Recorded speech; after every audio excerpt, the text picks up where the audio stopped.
Again, that was Old Testament, and that did not come through.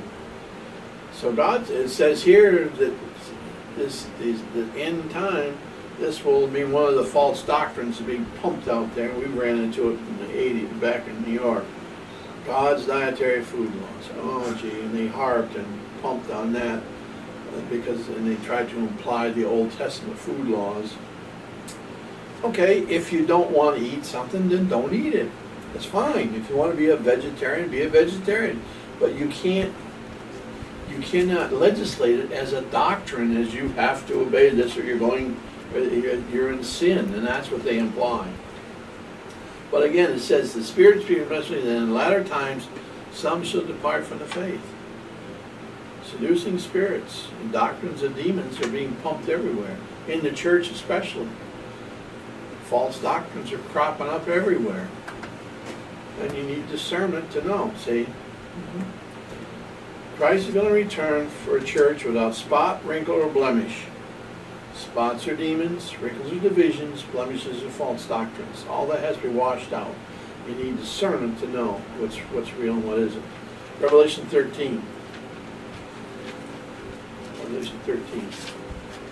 This gift is going to take in your prayer closet and pray for God to manifest it through your life and let you see what's really going on with things. Revelation 13, 11 through 14. And I beheld another beast coming up out of the earth, and who had two horns like a lamb, and he spake as a dragon, and he exalted all the power of the first beast before him. Make sure, did I get the right champion? Okay. Before him, and caused the earth and them that was dwell therein to worship the first beast, whose deadly wound was healed.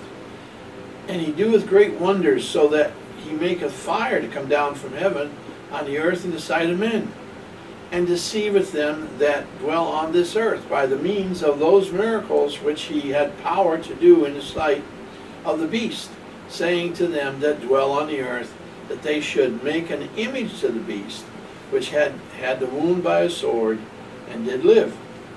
So here you have the false prophet bringing the Antichrist into power and causing the whole world to worship him, and by signs, wonders, and miracles.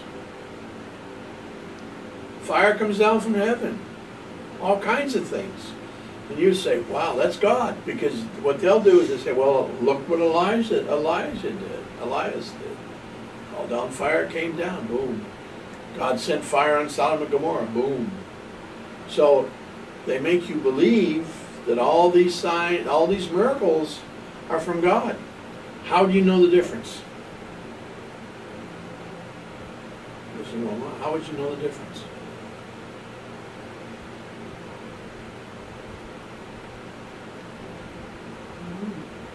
Discerning the spirits. Simple. You're going to know that's counterfeit, because even though it's a powerful miracle.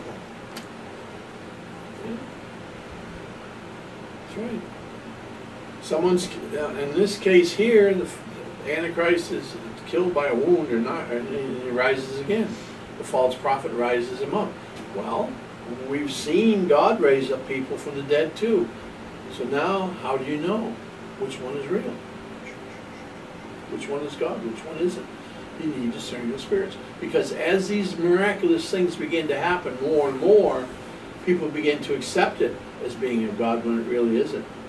How many false preachers and teachers today do miracles and people believe it's God? Because if they're a false preacher or teacher, if they're doing false works, what power is behind it? Demonic. Well, yeah, right. Demons. It's not God. But how would you and how would you know? If you're in a meeting and this guy is a big evangelist or big whatever, people are being healed and all on and on and on, and I mean it's a lot of pomp and everything, and there's over 1,000 people in the meeting that night, and they have people come up on the stage and all this stuff's going on.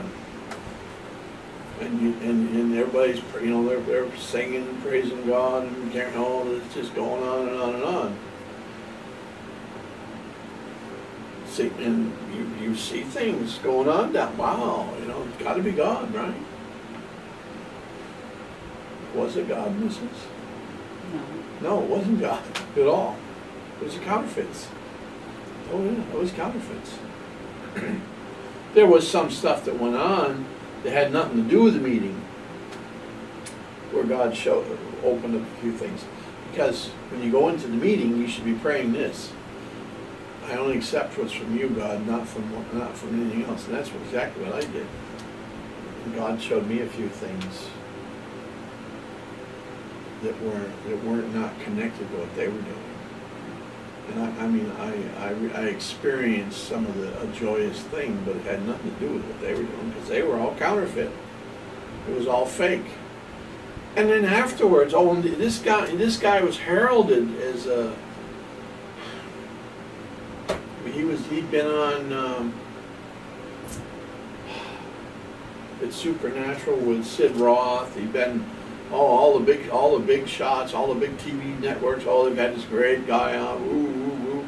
But when you see him, first thing, a thing kind of goes off in your mind. Something's not right here. He's covered with tattoos, all his arms, everything. Well, okay, I can understand that could happen to you before you become a Christian.